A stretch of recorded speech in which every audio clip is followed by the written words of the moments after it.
Back once again, and I am drinking coffee, and it is fitting. Why? Because this video is going to be about coffee, particularly caffeine. Oh, the beautiful drug that we're all addicted to, that is in coffee, tea, chocolate, energy drinks, whatever it is, you name it, there's caffeine in it probably. And we're going to be talking about caffeine and specifically how much caffeine is too much. And that's the subject of this video. Hey everyone, welcome back to the channel. I know it's been a while. Today, we're going to be diving deep into one of the most consumed drugs in the world, caffeine. If you are new to the channel, my name is Mahmoud. I am a pharmacist by training, but an entrepreneur, a trainer, and a nutrition coach by passion. I stepped away from traditional pharmacy to help people get healthy in a more practical and sustainable way. So between building my businesses, raising 3 boys, which yes, can get overwhelming, and juggling everything that life has to offer, I know how hard it is to stay healthy and in shape when you are busy. So this channel is where I share straight up, no fluff advice on health, fitness, supplements, nutrition, and how you can feel your best even when you are a busy dad, mom, whatever it is, whatever role you play in your life. That's what I'm here to do, serve up a good dose of health advice. Did you know that in 2016 alone, people consumed 7 million tons of coffee worldwide? And that's not even counting energy drinks, tea, or all the hidden caffeine in supplements, sodas, and pre-workouts. That's just from coffee alone. Here's the $1,000,000 question, billion or $1,000,000,000 question if you prefer. How much caffeine is too much? Can caffeine actually kill you? And why can some people drink an espresso before bed, my brother, while others get jittery from a single cup of green tea? All these questions and more coming to you live from Mahmoud's basement. Stick around because we're breaking down the science, the safety limits, and the surprising ways caffeine affects your sleep, performance, and mental health. Let's get caffeinated together responsibly. Enjoy. Or maybe you're that person who pounds energy drinks before workouts, sips tea all day, and wonders why you can't fall asleep at night. The average American consumes about 400 milligrams of caffeine daily, and that's right at the safety limit. But here's the kicker. Most people have no idea how much caffeine they're consuming throughout the day or what their personal limit should be. The consequences, we're talking about disrupted sleep, anxiety, dependency, and in extreme cases, yes, caffeine can actually be lethal, but don't panic just yet because understanding the science can completely change how you use caffeine to your advantage. And the truth is, when you experience anxiety from me, I notice it when it's at night. I have a sense of overwhelming anxiety, but I don't always pinpoint it back to caffeine. I try to maybe explain it away. I say, I'm stressed out about my business. I'm stressed out about my kids. I'm stressed out with my responsibilities. And all these things are the reason that I'm feeling anxious. But I never stop to think and say, maybe I'm having too much caffeine. Maybe that late evening cup of coffee or energy drink is not helping, but maybe it's making my anxiety worse, or maybe it's the cause of my anxiety. So personally, for me, I've had to look at whether caffeine is actually being the sole cause or contributing to the anxiety I'm experiencing at night. And as a result, I've had to cut back on my caffeine intake, even though I might be feeling fine having that 5 p.m. or 6 p.m. coffee or energy drink. I have to be honest with myself and say that maybe I need to cut that consumption of caffeine or energy drinks in the evening time and see if that's going to help reduce my anxiety. All right, let's start with the basics. What exactly is caffeine doing to your brain? I want you to meet adenosine. This is your brain's natural sleepiness signal. Throughout the day, adenosine builds up in your brain. It builds up gradually, making you more tired as the day progresses. You can think of it like a sleepiness meter that slowly fills up as the day progresses. Now let's welcome caffeine to the stage. Caffeine has a molecular structure that's very similar to adenosine, but here's the kicker. It blocks adenosine receptors without actually activating them. You can think about caffeine as like putting in a fake key in a lock. So adenosine can't actually deliver its time to sleep message. Now, this is important to understand because caffeine doesn't actually give you energy. It just masks your tiredness. That adenosine is still building up behind the scenes, which is why you crash when the caffeine wears off. But here's where things get really interesting. Your genetics determine how fast you can process caffeine. There are some people who are considered fast metabolizers who clear caffeine in 2 to 4 hours, while slow metabolizers can take up to 8 to 12 hours to metabolize caffeine. So this single factor explains why your friend, or in my case, my brother or myself, can drink an espresso after dinner while you are wired all afternoon from a single cup. And this brings us to the half-life. On average, caffeine has a 5-hour half-life. That means that if you have 200 milligrams of caffeine at 2 p.m., you still have 100 milligrams in your system at 7 p.m. and 50 milligrams at midnight. This is why timing of caffeine matters so much to so many people. So let's talk some numbers. Now, the FDA and the European Food Safety Agency and Health Canada all agree on one thing. For healthy adults, 400 milligrams per day is the safety limit. So that's roughly equivalent to 4 8-ounce cups of coffee. But here's where it gets tricky and interesting. Not all caffeine sources are created equal. Starbucks, Venti, Pike Place, whatever that is, has 410 milligrams. That's over your daily limit in one single drink. Meanwhile, a Bang energy drinks, love those, packs 300 milligrams, and that's before you've even had your morning coffee. And we all do this sort of thing, myself included. I'm in a rush in the morning, don't have time to make my cup of coffee, so I stop by the gas station before I head to train a client, and I grab me a Bang energy drink or a Ghost. All have about anywhere between, depending on which drink you pick, 200 to 300 milligrams of caffeine in a single energy drink. But just remember that these are guidelines. If you're pregnant or breastfeeding, that limit will drop to 200 milligrams per day. And here is why. During pregnancy, your body's ability to process caffeine slows down dramatically. Your half-life goes from 5 hours to 10.5 hours in late pregnancy. And for kids, my kids see me having coffee and they want to take a sip. They see me having an energy drink and they want to take a sip of it. And so it raises the question, what's the cutoff? What's the safety limit for children and teens when it comes to caffeine consumption? So for kids and teens, we're talking about 2.5 to 3 milligrams per kilogram of body weight. So a 60-pound 10-year-old should be maxing out at about 85 milligrams per day. Now that's less than one energy drink. And please don't misunderstand me. I'm not suggesting that you should be giving your kids caffeine because they already have plenty of energy as it is and they don't need any more. So as best as you can, make sure that you are avoiding giving your kids anything that has caffeine. That would include coffee, energy drinks, sodas, and things like chocolate too, if they have too much, because chocolate does contain some form of caffeine. But just keep those things in mind. Again, I'm not suggesting that you give your kids caffeine just because the evidence shows that they can have some caffeine without it having negative impacts. I certainly, for my kids, I don't give them any caffeine. I let them take a sip, but I never give him a cup of coffee in the morning to enjoy with me. So just keep that in mind. I'm not suggesting that you give your kids caffeine. And if you have cardiovascular issues, you really need to be extra careful when it comes to caffeine consumption. Caffeine can raise blood pressure for 3 to 4 hours after consumption.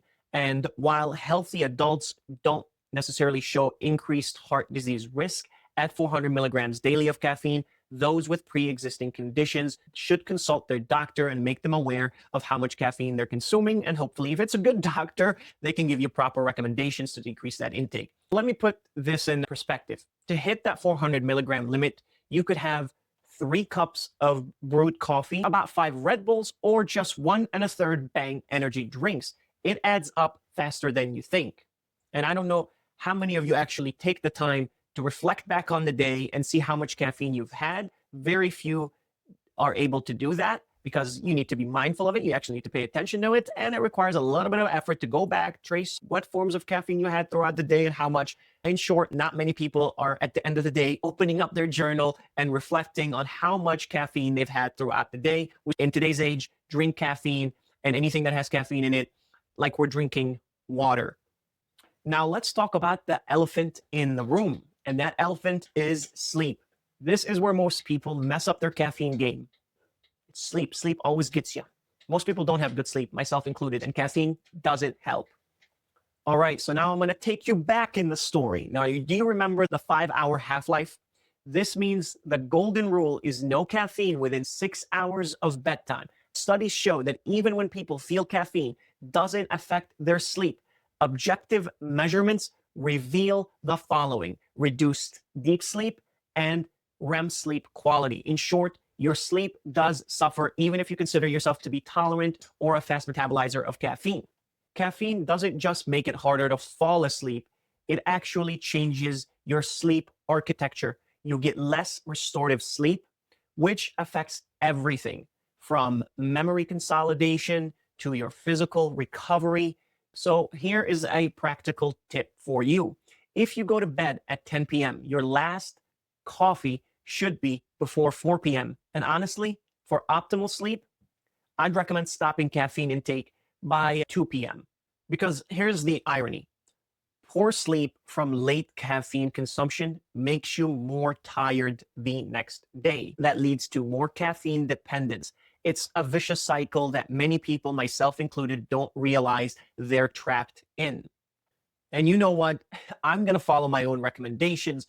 It is 2 o'clock and I've just finished my last cup of coffee. So I'm going to make a commitment right here, right now, while I'm filming this video, that for the rest of the day, I'm not going to be consuming any more caffeine. So no pre-workout, no energy drinks, no coffee, nothing that has caffeine in it. I'm going to stop it because I want to live what I preach and I want to take my own advice. So I'm making this commitment right here, right now for you guys. No caffeine. It's 2 p.m. Central Time. I will no longer have any coffee or any form of caffeine for the rest of the day. Now, many of us consume caffeine for some form of athletic performance. So now let's flip the script and talk about when caffeine becomes your performance ally. Now, the research here is crystal clear that caffeine can improve endurance performance by 2 to 6% and increase your power output by 5 to 15%. That might not sound like much, but in competitive sports, if you're involved in any, that's the difference between winning and losing. Now, if you're not involved in any sports and are just using caffeine for enhanced performance in the gym, or whether you're going for a run, I guess a case could be made that maybe you don't need as much caffeine or as much of that pre-workout that you've been pounding as much as you think you do. So you don't need to go crazy with caffeine consumption, thinking that it's going to drastically enhance your performance in the gym or on the track when you're running, especially if you're not an athlete and you're just a recreational sports player or someone that just stays active in the weight room and running. So you don't need as much caffeine as you think. So you can tone it down a little bit on that pre-workout that you've been pounding away at. 3 to 6 milligrams per kilogram of body weight consumed roughly 30 to 60 minutes before exercise. For a 150-pound athlete, that's about 200 to 400 milligrams of caffeine, so that's right up to our daily safety limit. But here's what's fascinating. Caffeine works differently across sports. Endurance athletes see the biggest benefit through enhanced fat burning and reduced perceived exertion. Strength athletes get improved power output and pain tolerance. Even team sport athletes see better reaction times and decision making. But timing is everything. You want peak caffeine levels during your workout, not disrupting your recovery sleep. This is why morning or early afternoon training sessions work best for caffeine timing. I'm guilty of the same thing too. I've done it in the past. I'm trying not to do it as much, where even if I'm working out in the evening, I do my best to be deliberate about it and not have any caffeine during the workout or before the workout. People that are in the middle of the workout and they're having caffeine. And I'm like, bro, you should have had that energy drink like 30 to 60 minutes before you stepped into the gym, because by the time the caffeine is peaking, you're probably almost done with your workout. Again, you got to have caffeine 30 to 60 minutes before the workout. If you train in the evening, it's not a problem. Just instead of caffeine, have some electrolytes. Some hydration is going to be better for you than having the caffeine, because you're shooting yourself in the foot. You're impacting your sleep. You need the sleep for proper recovery after a workout. Train in the evening, that's fine. Just don't have caffeine. Stay hydrated with electrolytes and water. And here's an additional tip for you. If you're a regular coffee drinker like myself, you might need to cycle off caffeine periodically to maintain these performance benefits that come from caffeine. Tolerance is a real thing, and it diminishes the ergogenic effects over time. Now let's switch things up and talk about caffeine's impact on mental health. To do that, we got to talk about your brain. Caffeine's effect on mental health are complex. It can be your cognitive best friend or your anxiety's worst enemy. Let's start with the positive news. On the positive side, caffeine enhances dopamine activity, which will improve mood, focus, and working memory. Large-scale studies even show that regular caffeine consumption is associated with a reduced risk of depression and suicide. For cognitive performance, the sweet spot is typically 40 to 300 milligrams of caffeine taken 30 to 45 minutes before you need peak mental performance. This is why that morning cup of coffee ritual actually works. But here is the dark side. If you're prone to anxiety like myself, caffeine can be a gasoline on that fire. It amplifies the stress response and can trigger panic attacks in susceptible individuals. Now, I don't have panic attacks, but I have noticed lately caffeine in the morning, in the afternoon, and sometimes even in the evening. I noticed also my anxiety seems to be getting worse. So there is a correlation there and even possibly a causation. And the best way to know is for me to reduce my intake of caffeine, especially in the late evening, and see if my anxiety also decreases. Now, if you have an anxiety disorder or are just prone to being more anxious like myself, consider limiting yourself to 100 to 200 milligrams of caffeine daily, or better yet, try eliminating caffeine for a few weeks to see how you feel. Now, I know that's easier said than done, but the important thing is now every time I think about giving up caffeine, I want to cry. But your mental health is far more important than any performance benefits that you might be getting from caffeine. And I have seriously considered that I probably will at some point or another get off caffeine or severely decrease the caffeine intake just because I don't like being in a constant or in a chronic anxious state. And let's be real about dependence on caffeine. Physical dependence can develop with as little as 100 milligrams of caffeine daily. Withdrawal symptoms can be several, and they can include headache, fatigue, irritability, and difficulty concentrating, and they can last 7 to 12 days. So keep that in mind when you think about finally getting off caffeine, and make sure you've got some protocols in place to help reduce the severity of those symptoms so you don't feel it once you're off that caffeine. Now, let's talk about toxicity and overdose when it comes to caffeine. This is the scary stuff. Toxic doses of caffeine start at 10 milligrams per kilogram of body weight, and lethal doses are around 150 milligrams per kilogram. So for a 150-pound person, that's toxicity is starting around 680 milligrams, and lethality at about 10,200 milligrams. But to put that in coffee terms, you need to drink about 70 cups of coffee in rapid succession to reach lethal levels. Is that unlikely? Yes. Is it impossible? Definitely no, but it's going to require a lot of effort on your part. Now, the real danger comes from concentrated forms of caffeine. We're talking pills, liquids, especially powders. The FDA warns that 1 teaspoon of pure caffeine powder equals about 28 cups of coffee. This is where accidental overdoses happen. There have been tragic cases of caffeine overdose deaths, usually involving a powdered form of caffeine or one of those extreme energy drink consumption marathons. In one case, researchers accidentally gave students 30 grams instead of 0.3 grams, equivalent to 300 cups of coffee. Now, the participants in those studies did survive, but they were hospitalized. So the takeaway isn't fear mongering here. It's not to tell you that you should avoid caffeine because it's going to kill you. The takeaway is that you need to stick to beverages and avoid concentrated forms of caffeine unless you really know what you're doing. And if you experience heart palpitations, severe anxiety, or digestive issues, you've probably found your personal limit. Here's something most people don't really realize.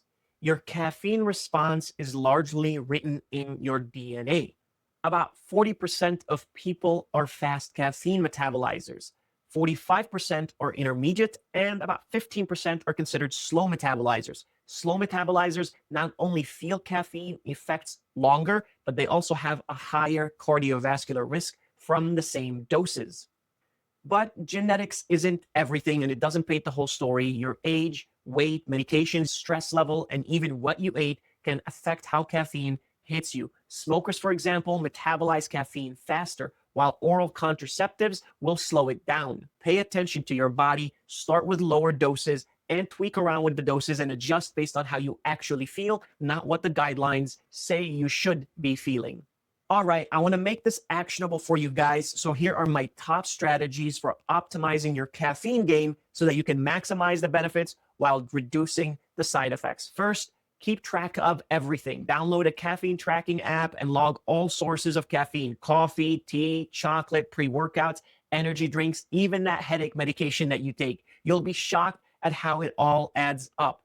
Second, master the timing of caffeine intake. Front load your caffeine in the morning, ideally within the first 2 hours of waking. This maximizes alertness while minimizing sleep disruption.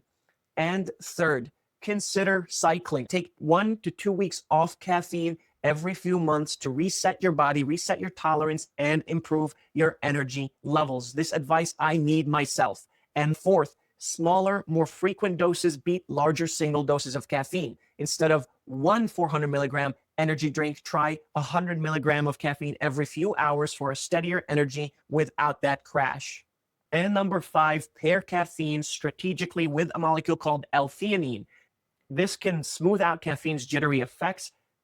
Sometimes coffees are formulated with, if you look closely, you'll see not all of them, but some of them do have, and that's to smooth out caffeine's jittery effects. So you get all the benefits of caffeine without all those jittery side effects.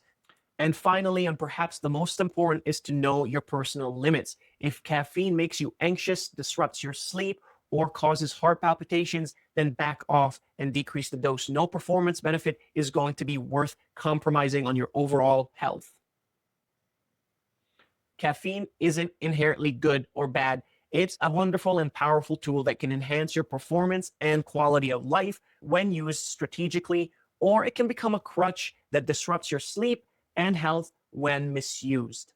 Remember the big rules: 400 milligrams daily, max for healthy adults, no caffeine within 6 hours of bedtime, and please pay attention to your individual responses. Pregnant women should stick to 200 milligrams, and kids need much lower limits based on body weight, but ideally avoid caffeine in any kids. The goal isn't to eliminate caffeine entirely. If you do, that's great. If you can, it's okay. The goal is to use it intentionally, whether you're trying to optimize athletic performance, enhance cognitive function, or just enjoy your morning ritual. Understanding the science will empower you to make better choices about caffeine consumption. I'd love to hear, what's your caffeine story? How much caffeine do you have? What's your favorite form of caffeine? What are the positive benefits you experience? The negative benefits? Drop your comments below and let me know your daily intake and how it affects your sleep, performance. And if this video helped you understand caffeine better or contributed to your knowledge in any way, then please smash that like button and hit subscribe for more evidence-based health content like this. And if you enjoyed watching this video, then make sure you watch this video right here that I did on creatine and whether it causes hair loss or not.